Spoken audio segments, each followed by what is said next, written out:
الحمد لله وكفى وسلام على عباده الذين اصطفى أما بعد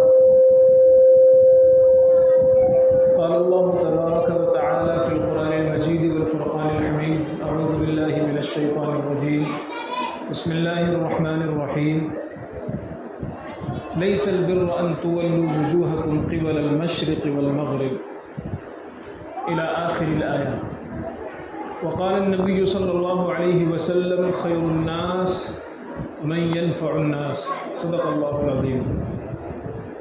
محترم بزرگوں اور دوستو،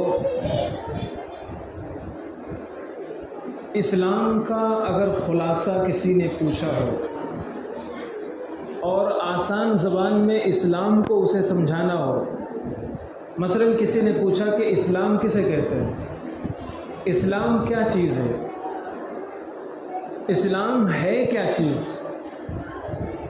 تو آسان زبان میں اگر ہم اسے سمجھانا چاہیں تو ہم یہ کہہ سکتے ہیں کہ اسلام نام ہے خالق کی عبادت اور مخلوق کی خدمت۔ خالق کی عبادت ہوتی رہے، اس کے حکموں کی تعظیم ہوتی رہے، اس کے اوامر پر عمل ہوتا رہے، اور مخلوق خدا پر رحم و کرم اور اس کے احترام اور اس کے ساتھ ہمدردی اور غمخواری ہوتی رہے، تو یہی اسلام کی تعلیمات کا خلاصہ ہے۔ یعنی اس کا مطلب یہ نکلا کہ عبادات کی بنیادی طور پر دو قسمیں علماء نے کی ہیں، ایک بدنی عبادت اور ایک مالی عبادت۔ بدنی عبادت یعنی جو آدمی فزیکل طور پر، جسمانی طور پر اس کو انجام دے، اپنے طور پر اسے کرے، جیسے نماز پڑھنا ہے، روزہ رکھنا ہے، قرآن کی تلاوت کرنا ہے، یہ عبادتیں اکثر و بیشتر ان کا تعلق آدمی کی ذات سے ہوتا ہے، آدمی کے فائدے کے لیے ہوتا ہے، اللہ تعالیٰ کے حکم کی تعمیل میں ہوتا ہے۔ اور ایک ہے مالی عبادت۔ مالی عبادت کا مطلب جیسے زکوٰۃ ہے، جیسے صدقات ہے، جیسے غریبوں کی غمخواری اور ہمدردی میں خرچ کرنا ہے، انفاق فی سبیل اللہ جسے کہتے ہیں، یہ مالی عبادت ہے۔ اسلام نے عبادات کو بنیادی طور پر دو حصوں میں تقسیم کیا ہے۔ مالی عبادات جتنی بھی ہیں ان کا تعلق اسی مخلوق کی خدمت سے ہے، اسی انسانیت کی خدمت سے ہے۔ زکوٰۃ اسی لیے فرض کی جاتی ہے کہ ایک معاشرے میں جو غریب لوگ ہیں، معاشرے میں جو پچھڑے لوگ ہیں، معاشرے میں جن کا کوئی پرسان حال نہیں ہے، ان کے گھروں کی خبرگیری اور ان کی ضروریات کی تکفل اور ان کی ضروریات کا خیال رکھنا، یہ بھی ایک مسلم سماج کی ذمہ داری ہوتی ہے۔ پتہ یہ چلا کہ ہمیں اگر اللہ کا بہترین بندہ بننا ہے تو مخلوق کی خدمت اور مخلوق کے ساتھ غمخواری کے ساتھ جینا پڑے گا۔ میں نے ابھی خطبے میں ایک حدیث پڑھی ہے، بلکہ خطبے میں ایک آیت پڑھی ہے، اس میں اللہ تبارک و تعالی نے ایک عجیب و غریب مضمون ارشاد فرمایا ہے۔ فرمایا لیس البر ان تولوا وجوہکم قبل المشرق والمغرب، صرف نیکی یہ نہیں ہے کہ تم نمازوں میں سجدے کر لیا کرو، مشرق کے مغرب کی طرف منہ کر کے تم نماز پڑھ لو، یا عبادات میں اللہ کے حکم کی تعمیل کر لو۔ صرف عبادت اسی کا نام نہیں ہے، بلکہ آگے عبادات کی تفصیل بیان کی اللہ تبارک و تعالی نے۔ عبادات تو یہ بھی ہیں وَآتَ الْمَالَ ذَوِي الْقُرْبَى وَالْيَتَامَى وَالْمَسَاكِينَ، پوری تفصیل بیان کی کہ یہ بھی عبادت ہے کہ تم غریبوں کی غمخواری کرو، غریبوں کا دکھ درد بٹاؤ، پریشان حال لوگوں کے سر پر ہاتھ رکھو، ان کی خبرگیری کرو، ان کا خیال رکھو، بیواؤں، یتیموں، محتاجوں کا پرسان حال بنو، یہ بھی بہت بڑی عبادت ہے۔ اور اللہ کے نبی صلی اللہ علیہ وسلم سے ایک مرتبہ سوال کیا گیا، بہترین انسان کون ہے؟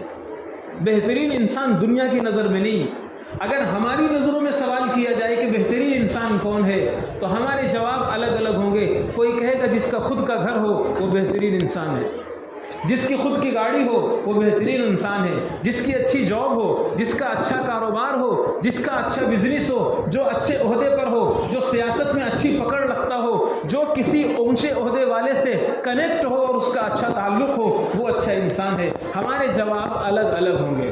لیکن اللہ کی نظر میں اور رسول اللہ کی نظر میں بہترین انسان کون ہے، یہ سوال کیا گیا۔ اللہ کے نبی صلی اللہ علیہ وسلم نے نماز پڑھنے والے کو بہترین انسان نہیں فرمایا، حج کرنے والے کو نہیں فرمایا، بلکہ روزہ رکھنے والے کو نہیں فرمایا، قرآن کی بہت زیادہ تلاوت کرنے والے کو نہیں فرمایا، یہ نہیں فرمایا جو صبح سے شام تک مسجد میں بیٹھا رہے وہ بہترین انسان ہے، یہ نہیں فرمایا، بلکہ جواب ہوتا ہے خیر الناس من ينفع الناس۔ اللہ کی نظر میں بہترین انسان وہ ہے جو لوگوں کے کام آنے والا ہو، لوگوں کو فائدہ پہنچانے والا ہو، لوگوں کو نفع پہنچانے والا ہو۔ اللہ کی نظر میں یہ سب سے بہترین انسان ہے۔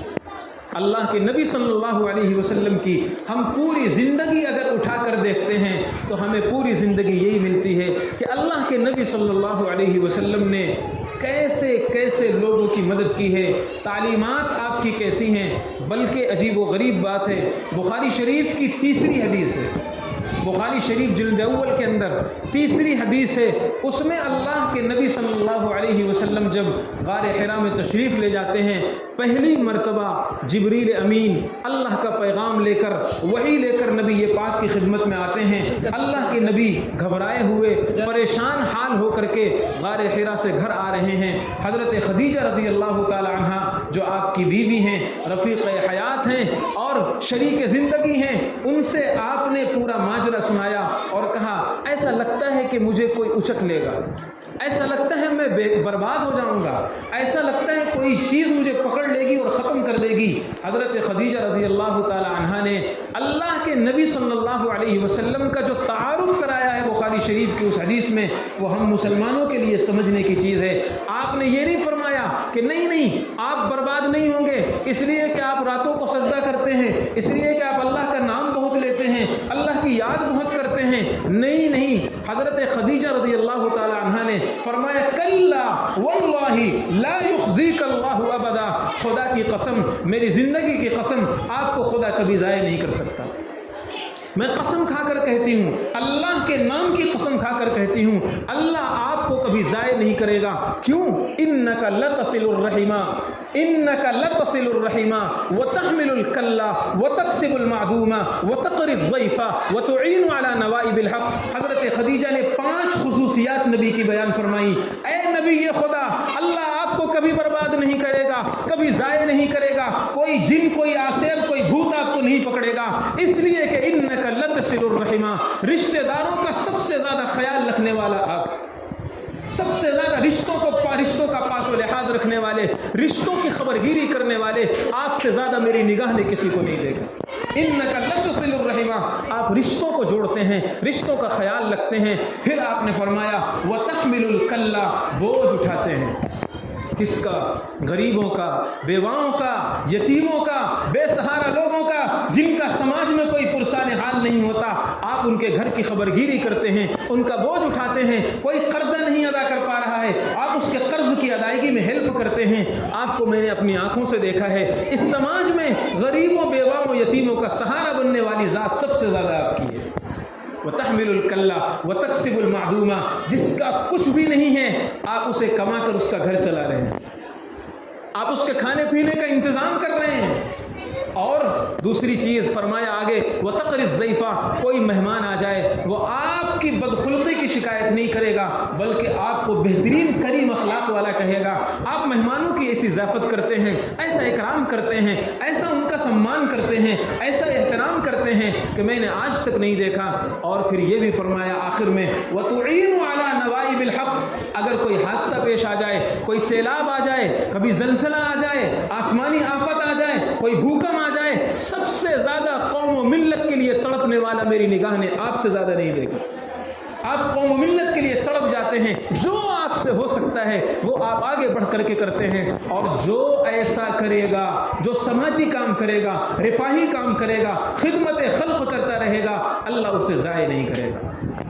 کیا پتہ چلا؟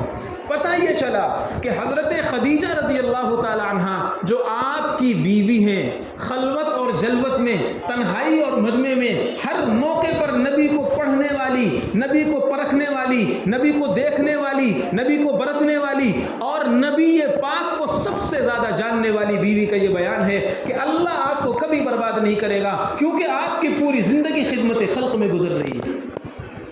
یہ نہیں فرمایا حضرت خدیجہ نے آپ قرآن بہت پڑھتے ہیں، ذکر بہت کرتے ہیں، تسبیح بہت کرتے ہیں، اللہ کا نام بہت جپتے ہیں، یہ نہیں فرمایا ہے۔ اس میں میسج ہے ہم لوگوں کے لیے، ہمارے نبی پاک صلی اللہ علیہ وسلم کی زندگی یہ تھی۔ ہم نے یہ سمجھ لیا ہے 2 رکعتیں پڑھ لو، مسجد میں آ کر کے سجدے کر لو اور ساری مسلمانی ہو گئی، مسلمانوں کا حق ادا ہو گیا۔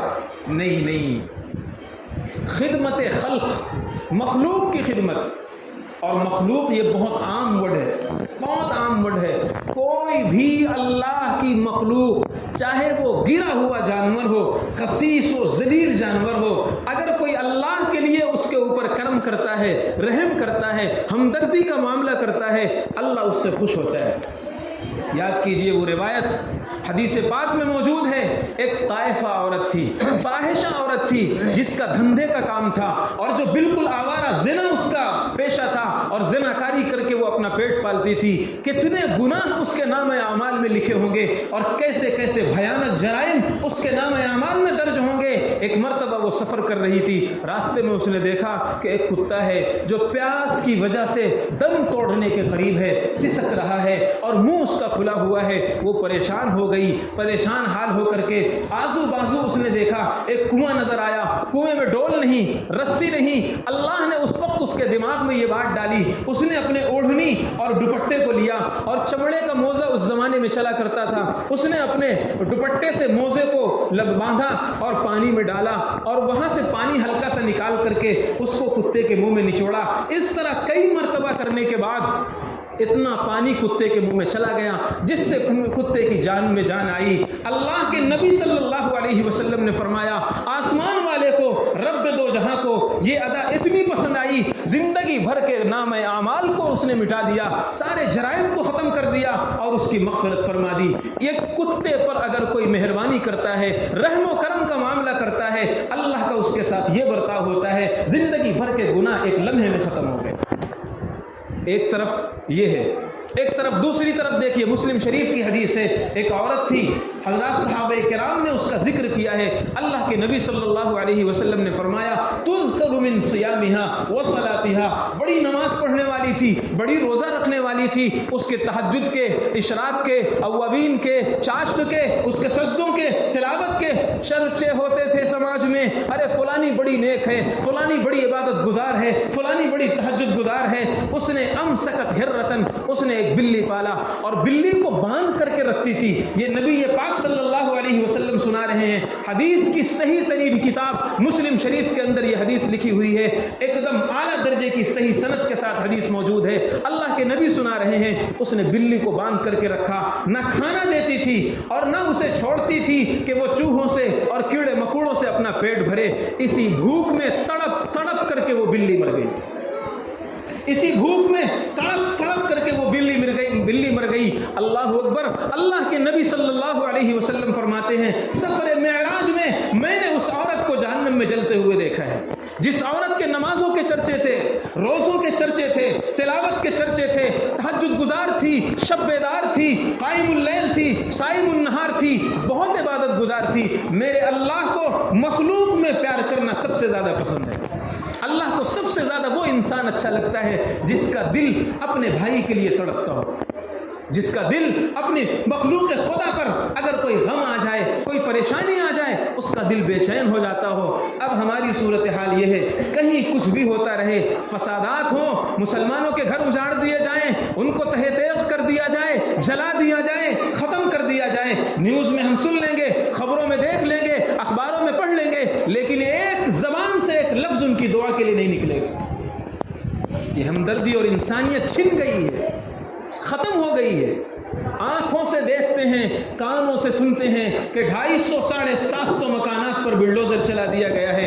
اگر ہمارے گھر میں باتھ روم نہ ہو، ایک دن پانی نہ آئے، حالت خراب ہو جاتی ہے۔ چھوٹے چھوٹے بچے ہیں، مائیں ہیں، بہنیں ہیں، ایسی پردہ نشین خاتون ہیں جو باہر نہیں نکلتی ہیں۔ ان 250 مکانات میں، ان 750 مکانات میں رہنے والیاں وہ پردہ نشین خاتون، ان کے کھانے کا کیا نظم ہوگا، بیت الخلا ٹوائلٹ کا کیا نظم ہوگا، کہاں سونا، کہاں رہنا، بچے کیسے بلک رہے ہوں گے۔ مائیں اپنے بچوں کو کہاں دودھ پلا رہی ہوں گی، ایک عجیب و غریب ماحول ہے. لیکن ہمارے پاس تو اللہ نے گھر دیا ہے، ہم تو اپنی لائف اچھی جی رہے ہیں، اس لیے ہم ایک لفظ زبان سے دعا کبھی ان کے لیے نہیں نکالتے. اتنے خود غرض ہو گئے، اتنی مسلمانی گر گئی ہے اس حد تک.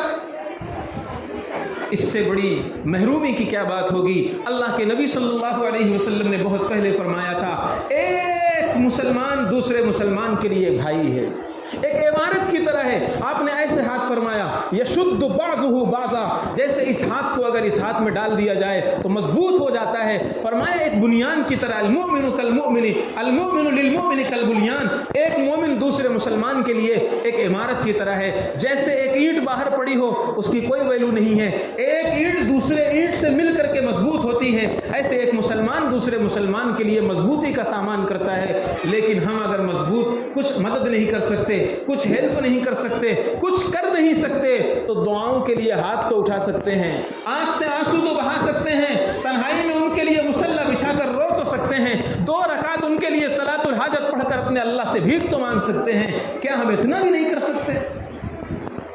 کیا ہمارا اتنا بھی حق نہیں ہے؟ یہ بہت بے غیرتی کی بات ہے کہ ہمارے لوگوں پر ایسا ظلم ہو اور ہم مسلمان ہونے کا دعویٰ کریں اور ہم یہ کہیں کہ بھائی ہماری کوئی ذمہ داری نہیں، ہم تو اپنی لائف اسٹائل ایسے گزار رہے ہیں، ہماری کیا ذمہ داری ہے؟ نہیں بزرگوں اور دوستوں، کبھی یہ مصیبت آج ان پر ہے، کل ہمارے اوپر بھی آ سکتی ہے. اس دنیا میں کب کیا کس کے ساتھ ہو جائے کوئی ضمانت اور گارنٹی لے کر کے نہیں آیا. کروڑوں کی ہوٹل تھی، ایک لمحے میں بلڈوزر چلا زمین پر آ گئی. کیا آپ دیکھ رہے ہیں، کیا سوچ رہے ہیں، کب کس کے ساتھ کیسا ہو جائے کوئی اس دنیا میں دیکھ کر فیوچر نہیں آیا ہے اس کے نام اعمال میں اور اس کے تقدیر میں کیا لکھا ہوا ہے. اس لیے انسانیت کی ہمدردی، مخلوق کی خدمت اور غمخواری یہ اللہ کو بہت پسند ہے. حدیث پاک میں ہے، اللہ تبارک و تعالیٰ کے پیغمبر نے ارشاد فرمایا، واللہ فی عون العبد ما کان العبد فی عون اخیہ، اللہ تعالیٰ اپنے بندے کی اس وقت تک مدد کرتا رہتا ہے جب تک بندہ انسانوں کی مدد کرتا رہتا ہے. جب تک بندہ انسانوں کی اور مخلوق خدا کی مدد کرتا رہتا ہے، اللہ اس کا کام چلاتا رہے گا اور اس کی مدد کرتا رہے گا. جب یہ ہاتھ سکوڑ لیتا ہے، اللہ تعالیٰ بھی اپنا ہاتھ کھینچ لیتا ہے. اس لیے اگر ہم کچھ نہیں کر سکتے کسی کے لیے تو میٹھے بول تو بول سکتے ہیں. مریضوں کے لیے ہم علاج نہیں کرا سکتے، ہماری اتنی کیپیسٹی نہیں ہے، لیکن ان کے پاس جا کر ان کے سر پر ہاتھ رکھ کر تسلی کے بول تو بول سکتے ہیں، عیادت تو کر سکتے ہیں، انہیں تسلی تو دے سکتے ہیں، ان کی خبرگیری تو کر سکتے ہیں، ان کی خیریت تو پوچھ سکتے ہیں. یہ بھی صدقہ ہے، یہ بھی صدقہ ہے. ادخال السرور فی قلب المؤمن صدقۃ، مومن کا دل خوش کر دینا صدقہ ہے، صدقے کا ثواب ملتا ہے. اس لیے بزرگوں اور دوستوں، ہمیں سمجھنا ہے اسلام کی تعلیمات کیا ہیں اور پورا اسلام کیا ہے. اللہ قرآن میں فرماتا ہے، ادخلوا فی السلم کافہ، پورے مسلمان بنو، پورے مسلمان بنو. 1% مسلمان ہیں، 99% اسلامی تعلیمات ہمارے اندر نہیں ہیں اور پھر بھی ہمیں گرو ہے کہ ہم مسلمان ہیں. وآخر دعوانا الحمدللہ رب العالمین.